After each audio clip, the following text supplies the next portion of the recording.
So a few years ago, a friend of mine gave me a bunch of Jerusalem artichokes and we put them in the garden. But now they've kind of taken over the whole place. All these long dead stalks are Jerusalem artichokes and the earth is full of them.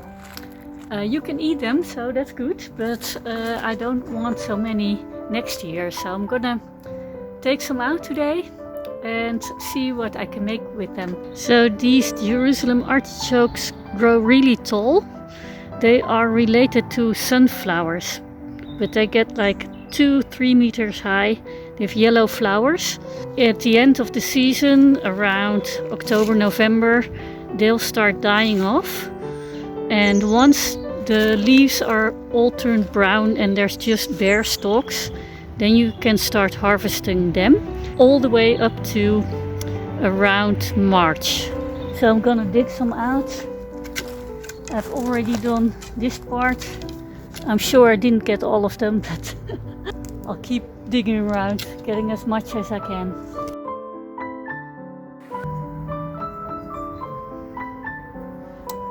And this is what they look like. Kind of look like a potato or a little bit like ginger root.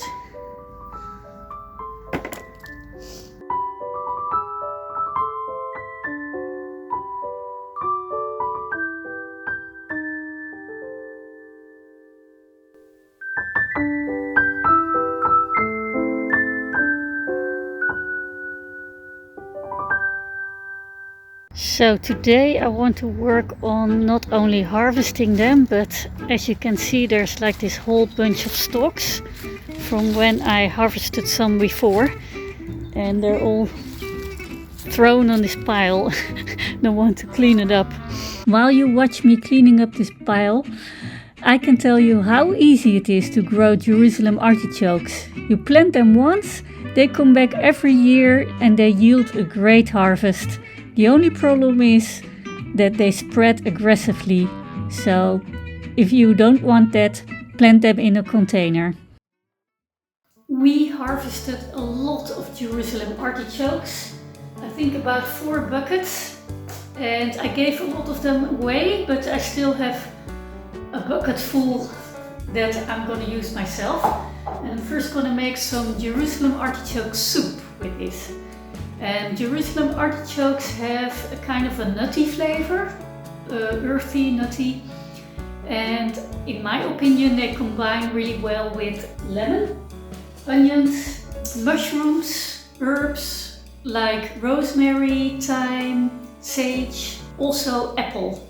Of course these came straight from the earth and they're covered in dirt, so I first need to clean them. You can also peel them, but you don't have to, because you can eat the peel. And in my opinion, it's way quicker to scrub them, rinse them clean, than to peel them.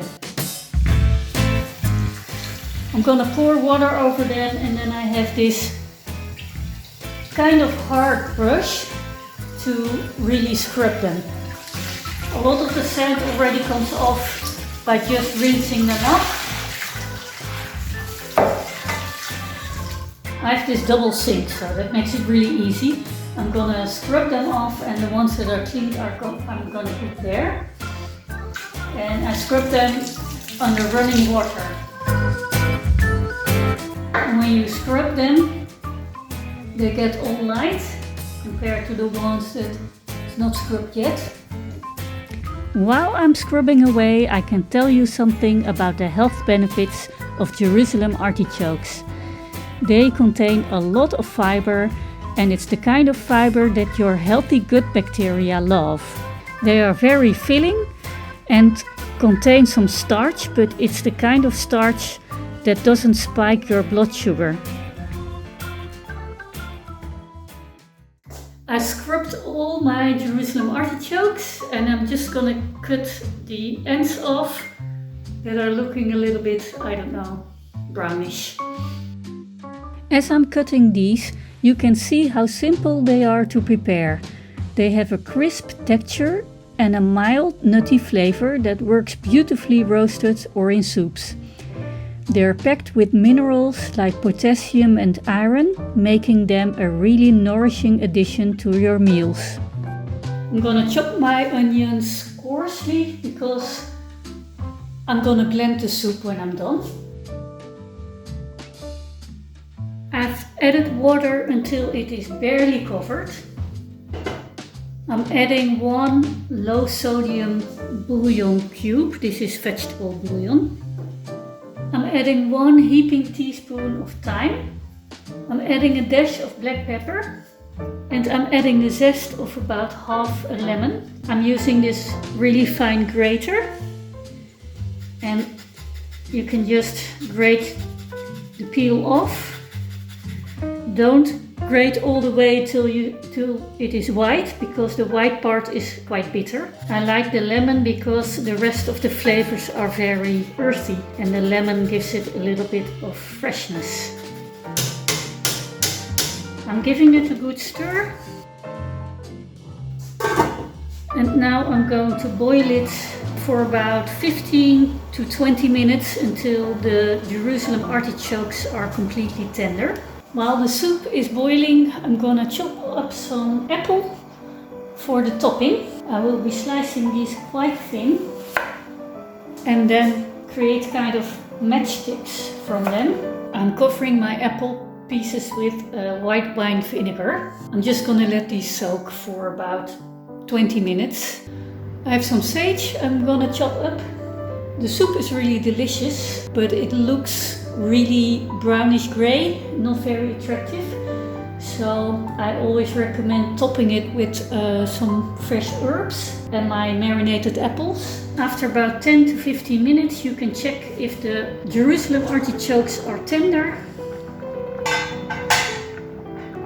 The bigger pieces feel a little bit hard still, so I'm gonna cook it for a few more minutes. Once the Jerusalem artichokes are completely tender, and this may take about 20 minutes or maybe even more, then you can use an immersion blender to blend until smooth. When it's completely smooth, you can just take a little taste, see if you need to adjust the seasoning. Mine tastes really good, so I'm gonna leave it like this. I'm gonna top mine with a little bit of the apple, not taking too much of the vinegar, and adding a little bit of the sage.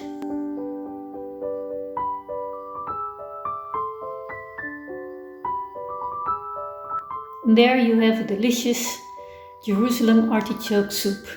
Thanks for watching, and I hope to see you in the next one.